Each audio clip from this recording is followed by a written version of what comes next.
Hello guys, welcome back to my channel, and if you are new, my name is Charlie. Please consider subbing before you exit this video. Now in today's video, this will be the first official smoking brushes video. It'll be a series on my channel where I talk about my past and some of the things that I've gone through, and the thought process behind this is some of the subjects or some of the experiences I will talk about during this series may be ugly, but what will come out of it will be something beautiful, which is pertaining to the makeup look. I believe a lot of the weight that we carry is actually weight that people can't see. It pertains to our past experiences that we carry into, years to come. So I hope you guys enjoy. Trigger warning, I will be touching on the subject of self-harm. In today's video, the purpose of it is to discuss my first foster home. As you guys may or may not know, when I was a teenager, I was removed from my home, placed into foster care because my mom was incredibly abusive to me and my younger sister. So the day that we were removed was a day that I will never forget. We were at court, and that's when the decision was made. We were rushed away from court, and we ended up at the DCF office, and it was hard to find a family that would take both of us because we were adamant about staying together. In the last hour, my foster mom and foster dad did agree to take the both of us. Now, the night that we were introduced to our foster parents, our caseworker drove us to the house, and we were introduced, and it was very brief, of course, because it was late at night and we were tired. The next day we woke up to my foster mother making breakfast. I think the first thing that was shocking to me, of course, is that my sister and I had separate rooms. We didn't have that growing up, so that was a little bit of a shock because I wanted to stay with my sister, but we had our own separate rooms. The following morning we woke up to breakfast. It was very awkward, not only because obviously these were strangers, but it was even more awkward because we had breakfast together. That was something that my sister, my mother, and I never really experienced. I would have breakfast with my sister sometimes, but it would be in front of the TV watching cartoons until it was time to, go catch the school bus. But it was very odd to me. But looking at it now, it's something that I've always wanted. I always wanted to be able to sit at a dinner table and eat any meal with my mom, but it was something that just didn't happen. So when it happened with the stranger, it didn't feel, in that moment, it didn't feel comforting. It felt awkward. That night when my foster dad came home from work, we went to a local pizzeria where we just sat down, and they were trying to, break the ice, get to know us a bit more. But for some odd reason, all I could focus on is everyone who was around us. Now, it's important to know my foster parents were Caucasian. So there was these two black kids, two Caucasian parents, and I immediately felt like a charity case. I probably would have felt the same even if there were any other race, if I'm being honest, because I already felt disposable. And that's something maybe a lot of people don't know, but when you are placed in foster care, you feel very disposable. At least that's my experience. I felt unloved. I felt disposable. I felt I wasn't worthy of my mom trying to be better. So in that pizza parlor, I felt like there was a spotlight on me. More and more as the weeks went by, my foster mom and foster dad, and I'll mostly talk about my foster mom because my foster dad did have a very important job that was away from our home. So there were times he'd go away for a week or two at a time. That's the most I'm willing to say about it. So every weekend we'd spend it with my mom, my foster mom most of the time, or my foster dad. And every weekend what they would seek out to do is show us different things or let us experience different things that we weren't used to. Once they found out we couldn't swim, we had a swimming pool, but obviously I didn't try to swim in it, and they had questioned why we weren't eager to swim, and we then expressed to them we don't know how to. So that, it was crazy because she had so much joy when she heard that, because I think for her it was something new that she can help us experience. So that weekend we went to the mall, and she was trying to get us to buy swimsuits, but I was still very withdrawn and not completely sold on the fact that these people were going to love us and care for us.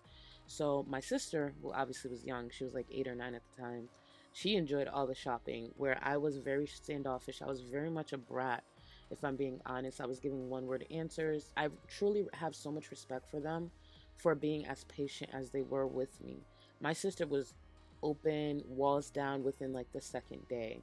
For myself, it was very different. Pretty much every single weekend, they would try to have us experience something different. And I remember the first week that they had us playing in the pool to prepare us to eventually have swim lessons. I That was the first time I felt any type of freedom or any type of comfort. And I think it was because like in water, for me, you feel free. You feel weightless.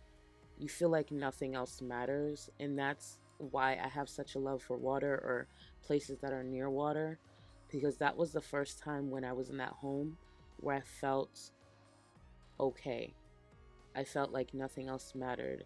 It was just me and my sister in the pool, and they would keep their distance, I think, to make sure that they didn't feel like helicopter parents and to make sure we felt at ease. So over time, we would go in the pool every single morning because when we first got placed in our foster home, it was actually summertime. So school was not, in session. So every morning I'd wake up and go to the pool and then have breakfast and then help my foster mom clean up. And we started to have like this structure, but what never happened for me is letting down my walls.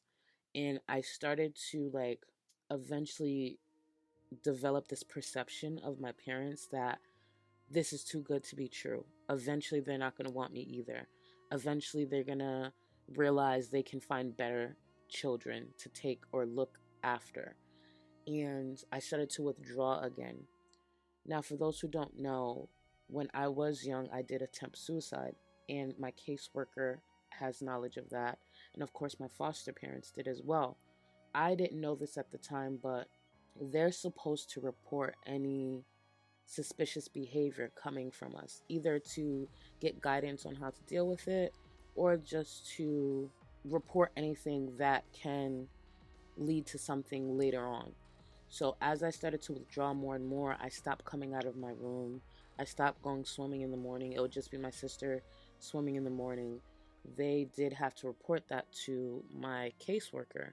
So then my caseworker had to come to the house and talk to me. And then she realized I was very withdrawn from her as well because they were fearful of my lack of response to not only my foster parents, but my caseworker as well. My caseworker then was starting to ask me questions pertaining to how I feel as far as my safety, as far as me being comfortable in the household. And I didn't elaborate with her, and I wish I did, but I was a teenager. I didn't tell her the reason I wasn't comfortable, but I did express to her that I was. And when you express that, it's their job to make sure they find you a place that you're comfortable. The truth was, I already felt like a charity case. I already felt disposable. And I didn't know if these people would want to keep these black kids. So my caseworker gave me the option to then leave the home. I took the option. I chose to go somewhere that I thought I would be more comfortable. And that is probably one of the biggest mistakes I've made in my life because looking at it now, I just didn't express myself. I didn't communicate, which leads to why I communicate so much more, probably too much nowadays, and I express myself a little too much. It's because I left two people, which I found out later on, had every intention to adopt us, had every intention to love us, and I broke their heart. And the reason I know that I broke their heart is years later, I reached out to my caseworker to find their information, and I was able to meet up with my foster mom. And I expressed to her then the real reason I chose to leave. And it wasn't because I was going to take my life, it's because I didn't know how to express to them that I was scared. That the life they were giving us is the life that I've always watched on TV. It was the life that I've always wanted. But I knew they had the option to dispose of us just like my mom, just like my dad. And I didn't want to go through that again. I didn't want my sister to go through that again. And we had breakfast years later, and she actually expressed to me that she never took any more children after us because they were heartbroken and they thought they did something wrong, so they felt that they probably were not fit to be foster parents. And that breaks my heart because I feel like I took the opportunity away from innocent children that would have been loved by these people. When I tell you they loved us like we were their own, I just didn't want to accept it. I didn't want to accept it out of fear. I was too scared of something that was too good. And I just believed in that moment something that good can't be for me because I didn't deserve something that good. My life has been trash. That's all I've known. All I've known is pain and misery. Who are these two people to come and sweep me up and show me a life of joy? I thought it was fake. I didn't think it was real. That was my biggest regret. And someday when I have the courage, I'll go back and face them again. I don't have it today. I had it that one day, but I don't have it in me right now. There's a lot I'm already taking on, but my dream is one day to face them again together because I only spoke to my mom. Thank them. And if I'm being honest, I would love to have them like at my future wedding or baby shower or something. Because even that day at breakfast when we met up, she still introduced me as her daughter. I didn't deserve them, but I'm so grateful for them. And even if I can be even a fraction of the mother that my foster mom was, or a parent like my foster dad is, I know I'm doing something right. Those people loved me, but I let my fear get in the way of a better life, and I suffered after that. I really did. So, to anyone who's a foster parent or adopting or cares for children who aren't yours biologically, thank you. Because that experience is something no one can ever take away from me. But it's guilt that I carried for years. I've lived a lot of different experiences. I've put myself through a lot. I've been through a lot. I've done a lot. And that's what carried me to that 400 pounds. I've made so many mistakes. And this experience is just one of them. I've done a lot. And over time, I've learned to forgive myself. And I still have a lot of things I still have to forgive myself for. So, to anyone who's struggling with different experiences that aren't necessarily this, I hope you learn to forgive yourself as well. It takes time and it takes help. Thank you so much for watching or listening to this video, whatever you chose. Remember, guys, be better today than you were yesterday, and greater tomorrow than you will be today. Later.